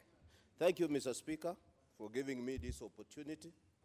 Also, the Bible, just to thank God for what had happened. And interestingly, I opened the Beatitudes of Christ when he said that blessed are the peacemakers. And interestingly, Mr. Speaker, since the time we had election in August, I have had 2 occasions where personally I almost lost my life because of this party politics. And when Honorable Raila Odinga met the president, actually I received a lot of calls right from within this country and even abroad, congratulating the leaders of this nation for the move they had done. One thing we ought to understand as the members of this House is that it comes a time where actually leaders are set apart. And you can only be set apart by your principles and the results you want to achieve. I listened to the mover of this motion, and I was so impressed with what you said, Mheshimiwa Mbadi, the Honorable Minority Leader, that they are not going to lose focus on what they mean or what they intend to achieve as the minority of this House. They will not lose focus on the reforms of this country, and they're not going to lose focus on to put the government on checks and balances. But at the same time, they have also committed themselves to ensure that they will work together with the majority of this House to ensure that this country gets the best out of the leaders that are in this House. I want to stand and support that the initiative that Mheshimiwa Raila, Honorable Raila Odinga, and the president of this country, they have come together as great leaders of this nation, and as many have said, that when 2 leaders speak, almost the whole nation comes to a standstill. I will agree with many of us that lives was lost and properties have lost, and it's time for us to come together as a family, as a nation, and put the nation first so that our children can at least have a foundation to build on when time comes for them to stand where we are standing. Mr. Speaker, this time as we sit here, you realize that outside there, people right now, they are counting losses of what they lost when the 2 leaders could not speak to each other. I've heard from other leaders from the coalition saying that this was their initiative. That is very important to know who you are. Even if you're in a family, you need to take your position as a person so that you don't wait for your elder brother to take initiative and then you start crying foul. Some of us who won election as independent leaders, Mr. Speaker, you realize that we were fighting 2 giants. And you had to set your records very right for people to understand and know who you are. So this time, as we sit here, I can assure you that leaders in this coalition, some of them have benefited because of Raila. I have talked to Raila on many occasions, and I know what he stands for. I must take this opportunity to congratulate him. I must take this opportunity to congratulate His Excellency the President. But most importantly, I want to urge the 2 leaders that let them not lose focus, because both of them actually, they have a legacy to leave. They need to unite and fight this enemy called corruption and ethnicity or tribalism in this nation. That is the only way, Mr. Speaker, some of us as leaders, and including themselves, shall be remembered. I want to start by saying that I support this motion moved by the leader of minority. And one of the things that I looked at that Friday, and I saw the guy called my president calling the other one his president. And I said, who am I not to call the other guy my president? So I think this country has moved on. And one of the things that is important to note, I come from a very politically sensitive region, the tourism sector, where I come from. And the events of that Friday has already started to change the bookings in the area. Right now, probably we are looking forward to the tourism sector, especially this season, to move forward probably to end in June. So we pick the second. And hotels are already registering high bookings because of that event of Friday. And therefore, I want to say that this country, for it to move forward, politics should be put at the back burner and the economic pillars be looked at as what drives this country. But more important, what I would like to say, Mr. Speaker, is that the idea of inclusivity is what will take this country forward. I think for many years, the Coast region has always felt that they have not been included. And one of the things that as a region from the coast, we would stand to still say that the Mijikenda community has been denied a position in government, especially at cabinet. And with this new pact that is coming and the new dialogue, I hope His Excellency the President will take an opportunity to name a cabinet minister from the coast region, especially the Mijikenda, to sit there so that we truly feel that the Mijikenda have been properly included in this country. There are very many issues. Probably I was the person looking at bringing in here a cessation motion. But with the unfolding events, probably we will need to start revisiting our position.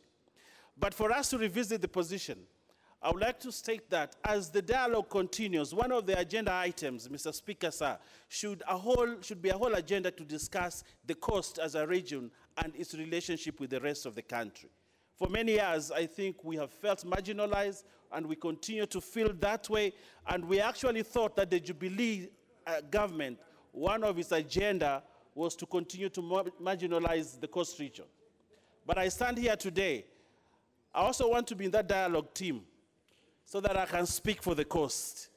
I am ODM, but I'm ODM coast, and I want the issues of the coast region to be aptly represented at the dialogue table.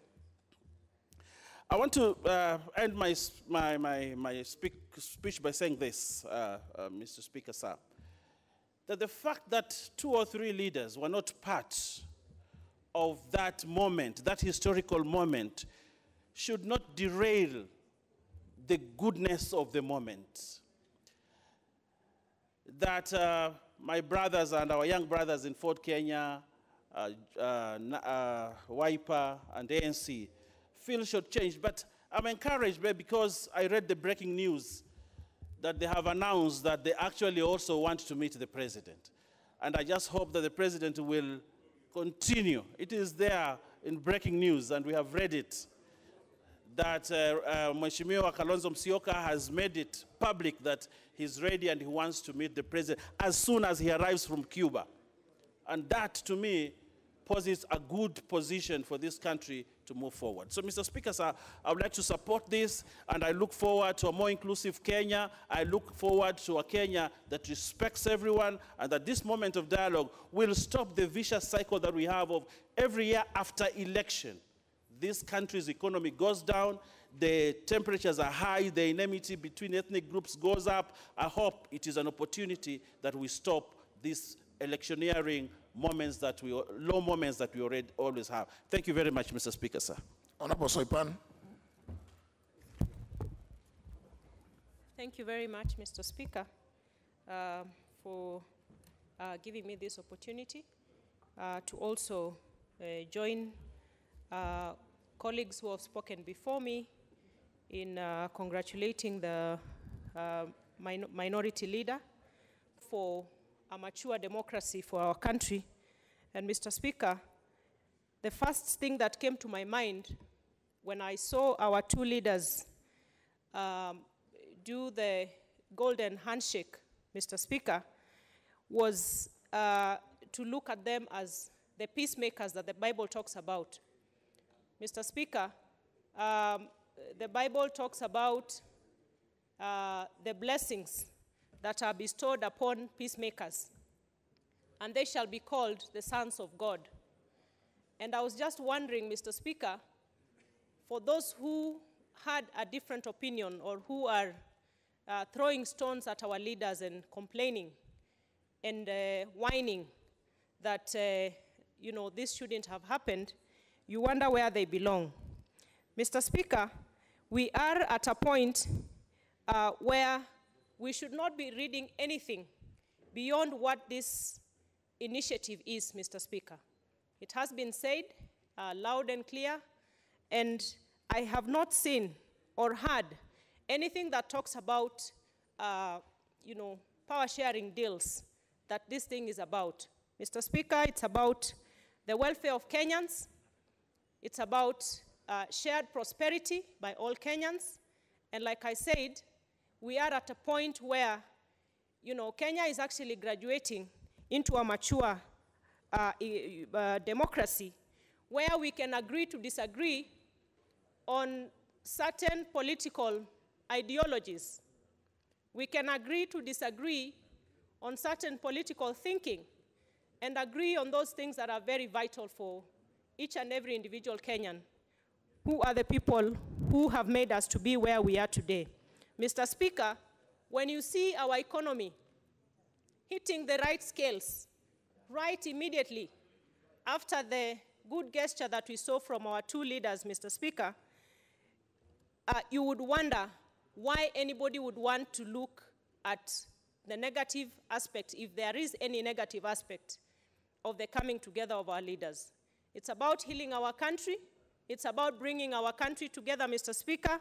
It's about, Mr. Speaker, I foresee a situation where we will finish an election in the near future in this country, and the two opposing sides will jump into you know, talking about rescuing Kenya, making sure that we don't degenerate into negative ethnicity, and we only concentrate.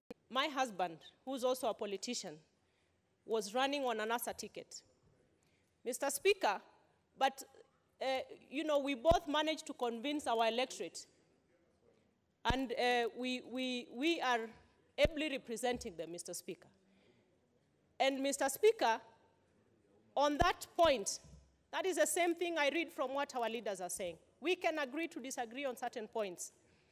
My family is very intact, and I can assure Kenyans that Kenya is intact when we see our, you know, Honorable His Excellency, the President Uhuru Kenyatta, and the Right Honorable Raila Odinga coming together for the good of this country. I believe the ODM ideals, political ideals, will still continue, and those of Jubilee will still continue, but the common good of Kenyans, the peace, unity, and uniting together to fight for the, you know, livelihood of Kenyans and the peace that we need to see, that will stand. Mr. Speaker, I support. Thank you. Member for Mavoko. Thank you, Mr. Speaker. Mr. Speaker, despite yesterday's ongoing, I'm sure this motion is rightful in front of this House. But, Mr. Speaker, I want to confirm that this motion is about cohesion, healing, and reconciliation. Mr. Speaker, as I stand here, I want to put it that I'm a member of WIPA and a senior member for that matter. Mr. Speaker, it is one Dr. Stephen Kalonzo Musyoka who started the journey of dialogue. And Mr. Speaker, what did we see? Names were called out, watermelon and everything else. Mr. Speaker, we are saying if this is a serious dialogue between two leaders, let it be honest, let it be truthful. And I want to tell my minority leader, who is my friend, Honorable Badi, that even if he's talking about NASA, it is true that ODM has taken charge of this. And I have great exception and respect for one Raila Amolo Odinga. Mr. Speaker, his history, his persistence, and continuity is unmatched in the political limelight. When leaders have come to the House who are not even part to that discussion, Honorable who was on this, we've now started giving. We lost our Samantha. We all lost. The nation went into a mourning mood, but we want to say thank you for the coming together at a timely at such a time, we want to congratulate our two leaders. I belong to Aman National Congress, ANC. And it sounds bad when somebody starts saying, this one is a smaller party, this one is what? We all belong to this house. We have the leader of majority, we have the leader of minority, and we should be treated equally. We are not representing parties here, we are representing Kenyans. And all should be respected. All our leaders. Maybe they were not presidential candidates. We have to respect Moses Wetangula. We have to respect Musalia Mudavadi. We have to respect Kalonzo Musyoka. We have to respect Raila Odinga. We have to respect Kenyatta. We have to respect all for this house to restore its glory and its dignity. Therefore, I would say, Mr. Speaker, sir, the dialogue should not be siege on multipartyism. The foundation of the Kenyan state should not mean we fold opposition. We have to bear in mind Kenya is a multi-party state. We want to thank the coming together because we are going to see, like my brother here has said, honorable member from Mombasa has said, now at least at the coast, we are having many tourists coming in. I also want all to be inclusive. Vihiga has never been without a flag. Therefore, Vihiga should have a minister coming from there. Thank you, Mr. Speaker, sir. My time is over. Well, of course, fortunately that I'm told even the governors have some flags. So there are flags all over Kenya. So they can even put on handkerchiefs. They are also flags. Member for Soy. Thank you, Mr. Speaker, for this opportunity. I rise to support the good initiative that His Excellency the President, the Honorable Uhuru Kenyatta, and the Right Honorable Prime Minister, former Prime Minister Raila Amolo Odinga, came together for the good of this nation. Mr. Speaker, when I listen to our brothers from the minority side, they seem to be having issues which to me they should address at their parliamentary group meetings and not on the floor of this house, of why some of their principals were not aware or were not invited to the meeting. What we should be discussing now is to embrace this unity. On a serious note, Honorable Kumunya was a very competent Minister for Finance in Kibaki's government. Finally, Mr. Speaker, we all know what Raila did in 2008, together with Mwai Kibaki again, and what he did in 2013, accepting the verdict of the Supreme Court, and now what he has done, together with Uhuru Kenyatta. And these two leaders have been very magnanimous. Even Uhuru Kenyatta, immediately after 2002 election, he accepted and announced to the whole country that he accepted defeat. And later joined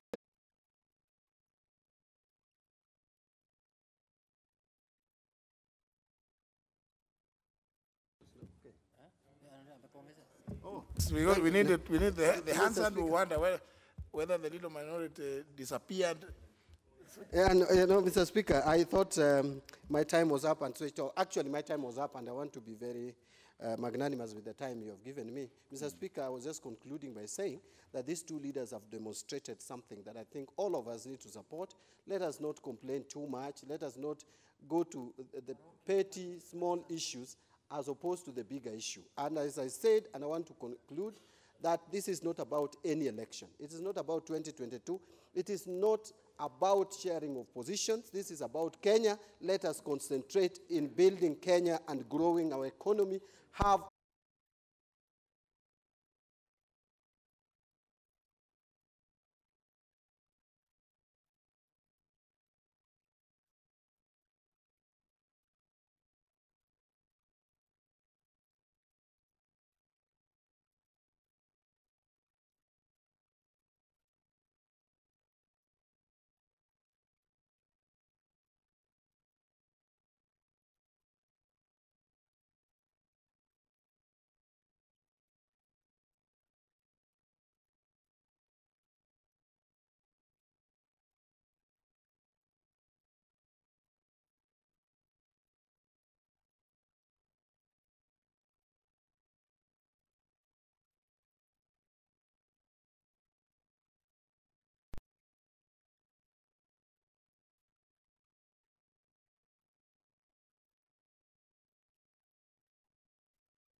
Honourable members, I think for they counted a lot early. You know, so many of you cannot sit for too long, and so they counted the number when you are a lot more than you are now. You are only 41. So no. We can put the question on the motion even if it's tomorrow. There's no harm. There's no harm. I think so that we can move to the next. Can we move to the next order? So we'll not put the question for reason that we don't have quorum. Can we move to the next order?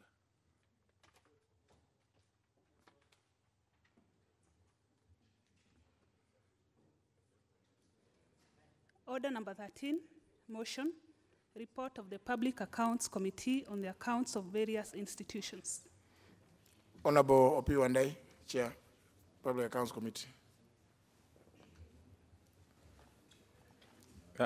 Honorable Speaker, I wish to move that this House adopts the report of the Public Accounts Committee on the accounts of the National Cohesion and Integration Commission, the Commission on Revenue Allocation, Ethics and Anti-Corruption Commission, National Lands Commission, the National Assembly, and the Parliamentary Service Commission for the year 2015-2016, laid on the table of the House on Tuesday, March 13, 2018.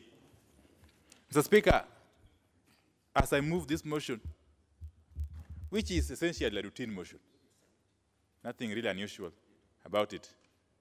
Mr. Speaker, I wish firstly to appreciate the enormous efforts that have been put in by members of my committee. Mr. Speaker, I wish to assure you that indeed my committee is composed of honorable members, men and women, who have given all it takes to make the committee succeed from day one. Mr. Speaker, I wish also to point out that there's a point of order from the Honorable Kajwang. Mr. Speaker, as you know, I can't interrupt my friend when he's on this. But, Mr. Speaker, a report of PSC, traditionally, is one of the most important reports we have in this House. In fact, Honorable Wandai bears himself some of the biggest responsibility in this House. Mr. Speaker, could it be in order if my friend would move to the dispatch box, or somewhere where historically we can see him as the chairman of PSC, presenting a report, not like a backbencher where we have to screen our heads looking behind. Honorable TJ Kajwang, you're right. The Honorable Wandai is at liberty to use the dispatch box.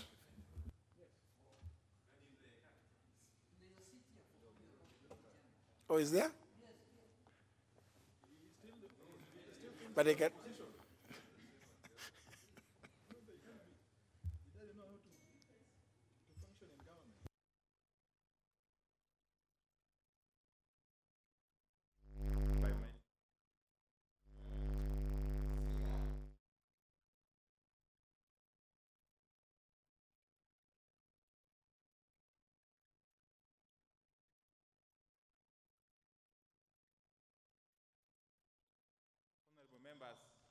of my committee. And I must say, Mr. Speaker, that I'm indeed very proud of them. Mr. Speaker, it must be noted that Public Accounts Committee plays a very key role. Indeed, if you'll recall that under Article 203, the equitable share of revenue between the national government and the counties is premised upon the most recent audited accounts as approved by this House. You will come to the realization, Mr. Speaker, that Public Accounts Committee, which does the scrutiny of those very accounts, then plays a very key role indeed. Mr. Speaker, we must also note that as we speak, we still have a backlog of audited accounts, some dating back to as far as 2014, that need to be scrutinized by the Public Accounts Committee. And for that reason, Mr. Speaker, my committee has developed a very, very ambitious work plan. A work plan that, if implemented fully, will allow us to reduce or to clear this backlog completely by the time the second session of this 12th Parliament comes to an end. Mr. Speaker, as I continue, it must also be noted that all the accounting officers in charge of various departments, ministries, commissions, and independent offices, which fall under the purview of the Public Accounts Committee, insofar as the examination of their accounts is concerned, have got an obligation, Mr. Speaker, to cooperate with the Office of the Auditor General. Mr. Speaker, in the course of the examination of these 6 accounts, which are the subject of this particular motion, it came to our realization that a number of accounting officers have developed a very bad habit of procrastinating, of deliberately delaying or otherwise refusing to submit to the Auditor General the material that is asked of them on time. The Speaker, it was a matter of concern to us that some of these accounting officers have assumed that the Public Accounts Committee is an extension of the Auditor General's office. And what do I mean, Mr. Speaker? Mr. Speaker, there are cases where some of these accounting officers were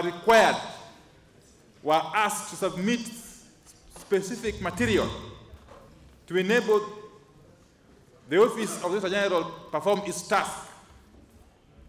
But this material was not submitted up the time that the accounts were before us for the final examination. And then you will find these accounting officers bring before us heaps of materials, heaps of documents, materials which, Mr. Speaker, we could not actually have time to examine, materials which could have been examined much earlier by the Auditor General. Mr. Speaker, you will realize that the Auditor General has got 6 months from the time that the financial year ends to be able to carry out the audits. And Mr. Speaker, upon the completion of his work, this Parliament has got only 3 months to examine those accounts and to vote on them. So it's important that accounting officers cooperate because the timelines are extremely short. It's important, Mr. Speaker. Mr. Speaker, this House must continue to consider the Office of the Auditor General as an ally.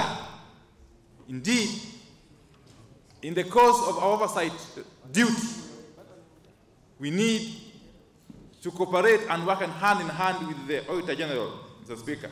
And therefore, it is important that as we go along, we find it in ourselves to support this office financially and in any other way so that it can be able to function effectively, not only to make our work of oversight easier, but also to ensure that public funds are utilized properly.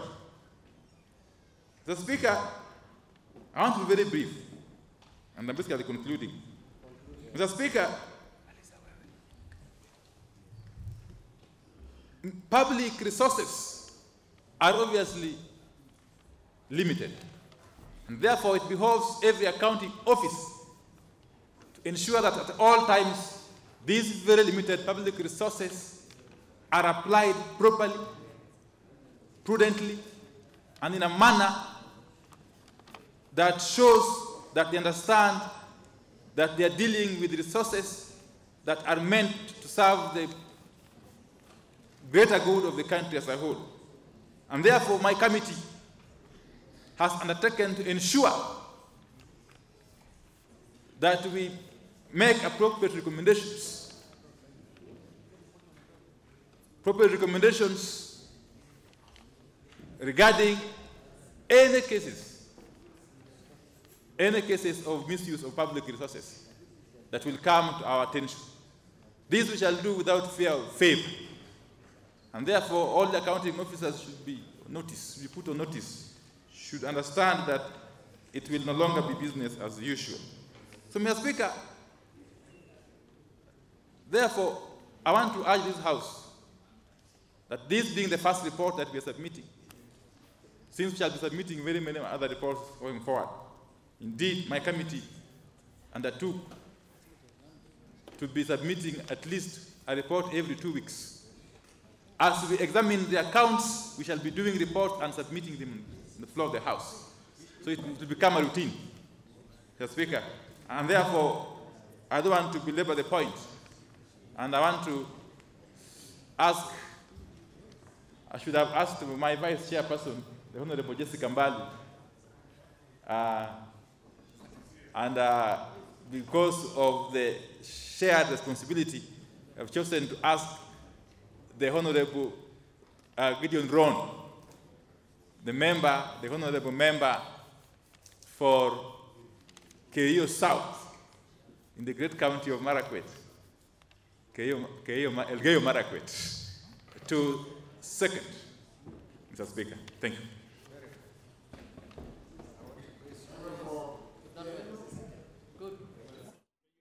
Keio South, yes. Keio South. Rono. For avoidance of doubt, Mr. Chairman, Speaker, sir, my name is Daniel Rono, MP Keio South, Elgeyo Marakwet County. Keio South was formerly led by Kiptanui, and before that, Honorable Biwott, the total man. God rest his soul in eternal peace. Madam Speaker, I second this report of Public Accounts Committee, which has touched on the examination of audited accounts of the various commissions, as Honorable Chairman has stated. Madam Speaker, as already been mentioned by the chairperson, the committee has taken the unprecedented measure of considering audited accounts for the 6 agencies. And this touches on the 2015-2016 as a way of clearing the backlog of the report. Madam Speaker, the committee noted by and large that accounting officers that appeared before the committee presented satisfactory explanations in resolutions to the issues raised in form of audit queries. However, the committee noted that at the time of writing this report, accounting officers, as mentioned by the Honorable Chairman of a Land Commission before the committee, appeared before the committee without written submission and accompanied by accounting officers. The chairperson, as you have heard, Madam Speaker, noted that this kind of present casualness would not be entertained in future. In that regard, we have taken very firm steps that when appearing before our committee, accounting officers must appear.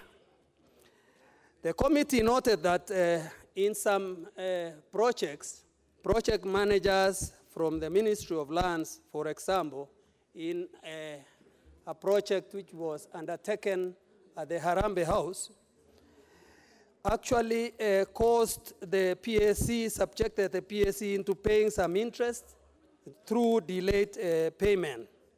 To this end, the committee is of the opinion that going forward, the ministry should be held financially accountable for any penalties arising from delays in processing certificates of works as well as invoices.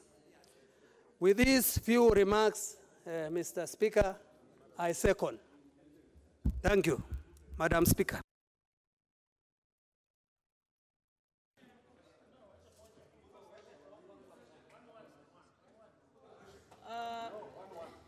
Honorable members, let's at least give a few people to ventilate on it. The Honorable, oh, sorry.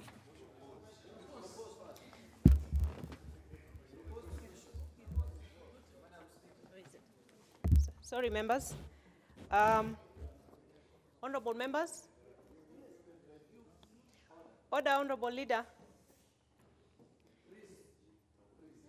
Honorable members, I now go on to propose a question that this House adopts the report of the Public Accounts Committee on accounts of the National Cohesion and Integration Commission, NCIC, Commission on Revenue Allocation, CRA, Ethics and Anti-Corruption Commission, ESCC, National Lands Commission, NLC, the National Assembly, and the Parliamentary Service Commission, PSC, for the year 2015-2016, laid on the table of the House on Tuesday, March 13, 2018.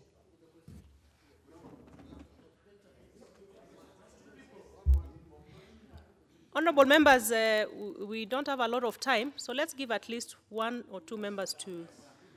The Honorable Kimani Kuria. Thank you very much. Member for Molo. Yes, thank you very much, Madam Speaker. My name is Kuria Kimani, member for Molo constituency, and also a member of Public Accounts Committee. And as my able chair and Honorable Rono said, I don't think it's in order that our leader of majorities be talking so loudly when I'm contributing to the current financial to be able to divide revenue effectively and efficiently.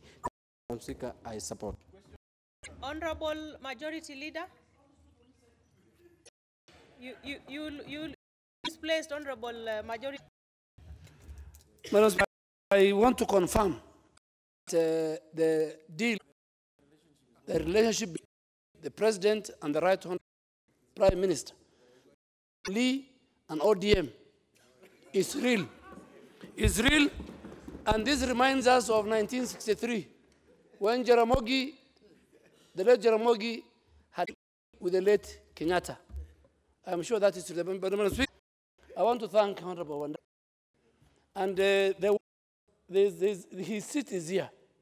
But because, you know, his seat is here. But because, you know, this